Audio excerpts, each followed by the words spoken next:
పెద్దిరెడ్డి రామచంద్రారెడ్డికి సంబంధించి ఆయన భూదాహం అంతా ఇంత కాదు. ఆయన నియోజకవర్గంలోనే కొన్ని వేల ఎకరాలు దగ్గర ఆయన భూ కబ్జాకు పాల్పడ్డారు అని చెప్పి రీసెంట్గా ఒక్కొక్కరు బాధితులు బయటకు వస్తున్న సందర్భాన్ని నిన్నైతే చూసాం. వందల సంఖ్యలో వచ్చారంట. మా భూమిని లాగేసుకున్నాడు, మా భూమిని ఆయన సొంతం చేసుకున్నాడు, మా భూమిని ఇచ్చేంత వరకు మమ్మల్ని బెదిరించాడు, ఇవ్వకపోతే చంపేస్తానన్నాడు, మా భూమిని అడ్డు పెట్టుకుని ఎన్నో అక్రమాలు చేస్తున్నాడు, మా భూమిని ఆయన లాగేసుకుని ఇవ్వకపోతే నిన్ను ఇంకోటి చేస్తామని చెప్పి ఇష్టం వచ్చినట్టు చాలామంది మీద, అది కూడా ఆయన నియోజకవర్గంలో అన్నమయ్య జిల్లా మదనపల్లి సబ్ కలెక్టర్ కార్యాలయానికి సంబంధించి సబ్ కలెక్టర్ కార్యాలయానికి గురువారం భూ బాధితులు పోటెత్తారంట. అది కూడా ఒక్క వ్యక్తి మీద ఫిర్యాదు చేయటానికి. పెద్దిరెడ్డి రామచంద్రారెడ్డి అనే వ్యక్తి అధికారం అడ్డం పెట్టుకుని గత 5 ఏళ్లుగా చేసినటువంటి అరాచక భూ కుంభకోణాలు వెనక బోళ్ళన్ని విస్తరపోయే నిజాలు బయటకు వస్తున్నాయి. దానికి సంబంధించి మొన్న మదనపల్లిలో జరిగినటువంటి సబ్ కలెక్టర్ కార్యాలయమే దానికి నిదర్శనం. దాన్ని తగలబెట్టడం వెనక చాలా కీలకమైనటువంటి ఈ ఎవరైతే బాధితులు వచ్చి నిన్న వాళ్ళందరూ కూడా అక్కడ వాళ్ళకి న్యాయం చేయాలని కోరుకున్నారో వాళ్ళందరికీ సంబంధించిన దస్తావేజులు అదే కలెక్టర్ ఆఫీసులో పెట్టి తగలబెట్టేసిన పరిస్థితి ఈరోజు ఆంధ్రప్రదేశ్లో ఉంది. ఈ 5 ఏళ్ళు సీఎంకి అత్యంత సన్నిహితుడిగా ఉంటూ, ఆ ఏరియాకి ఎమ్మెల్యేగా ఉంటూ, ఎవడొస్తే వాళ్ళని చిన్న పెద్ద ఇంకోటం లేదు, అడ్డొస్తే లేపి అవతల పాడేయటమే అన్న స్థాయిలో అరాచకాన్ని సృష్టించినటువంటి వ్యక్తి పెద్దిరెడ్డి రామచంద్రారెడ్డి.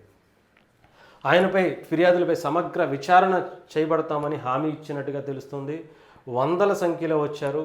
న్యాయం చేయాలంటూ ప్రత్యేక సియోదియాకు మొరపెట్టుకున్నట్టుగా తెలుస్తుంది. ఇక్కడ చూసారు ఒకసారి, ఇది చూడండి, అది ఎంత దారుణంగా ఉందంటే తాళిబొట్టు తెంచేశారు.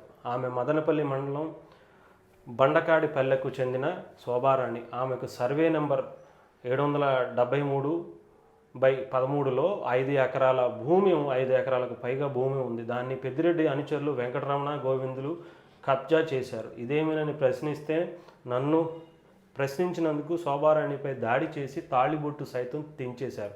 6 నెలల కిందట జరిగిన ఈ దాడి తర్వాత తాను కేవలం పసుపు తాడుతో బతుకుతున్నానంటూ ఆమె అధికారులకు చూపించి బోరున ఏడ్చిన సందర్భం.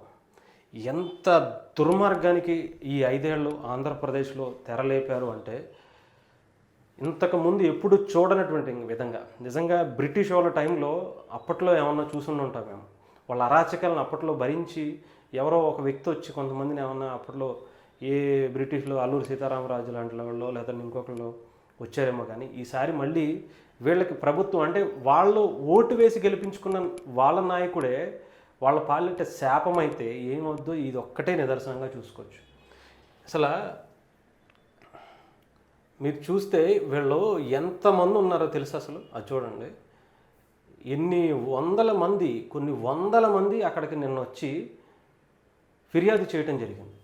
కంప్లీట్గా అసలు వాళ్ళ నోర్లు నొక్కేసి, మీరు నోరు లెగిస్తే అప్పుడు సంగతి వదిలేసేయండి, అధికారంలో ఉన్నప్పుడు సంగతి వదిలేసేయండి, ఇప్పుడు కూడా వాళ్ళదే అధికారం అన్నట్టుగా, ఆ నియోజకవర్గానికి తానే సీఎం అన్నట్టుగా, తానే మొత్తం అన్ని ఈ నియోజకవర్గానికి అన్నట్టుగా, ఇది భారతదేశంలో ఉందా లేదా ఆంధ్రప్రదేశ్లో ఉందా అని కూడా కాదు, అది ఆయన రాజ్యం అన్నట్టుగా కూడా ఆయన ఇప్పటికీ అదే తరహాలో అందరినీ బెదిరించి ఇప్పటికీ గెలిచే ఆయన ఓడిపోయి, అంటే వైఎస్ఆర్సీపీ అధికారం కోల్పోయి ఇప్పటికి 40 రోజులకు పైగా అవుతున్నా కూడా వాళ్ళ అరాచకాలు ఇంకా ఆగట్లేదు.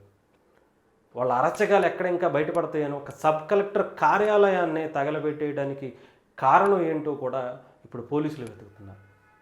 ఒక పక్క జగన్మోహన్ రెడ్డి గారు పక్కనే నుంచుంటూ ఆయన అసెంబ్లీలో ఏదో చేస్తున్నట్టుగా మొన్న ఒక పక్క సబ్ కలెక్టర్ కార్యాలయం అక్కడ తగలబడిపోతుంటే, కొన్ని వేల ఎకరాలకు భూ కుంభకోణానికి సంబంధించిన దస్తావేజులు తగలబడిపోతుంటే అటువైపు ఫోకస్ వెళ్లకుండా అసెంబ్లీలో ఆయన అడావడి చేసిన విధానాన్ని కూడా చూసాం. ఢిల్లీలో వెళ్ళిపోయి ఆయన చేసినటువంటి ధర్నాలను కూడా చూసాం. ఎవరు పట్టించుకోకపోగా ఇవన్నీ ఎక్కడ మరుగున పడిపోతే బాగుంటుందో అని చెప్పేసి ఆయన చేసినటువంటి ప్రయత్నం నిజంగా ఈరోజు ఆంధ్రప్రదేశ్లో గవర్నమెంట్ బ్రతికి ఉంది అంటే నిజంగా కొంతమంది చాలా బలంగా కోరుకున్నారు కాబట్టి. ఇలాంటి తాళ్ళు తెంచేసిన ఎంతోమంది ప్రాణాలు తీసేసినటువంటి వాళ్ళ ఉసురు తగిలే ఈసారి వైఎస్ఆర్సీపీ పతనానికి మూల కారణమైంది అనుకోవచ్చు. ఈసారి వీళ్ళందరికీ న్యాయం చేస్తారా?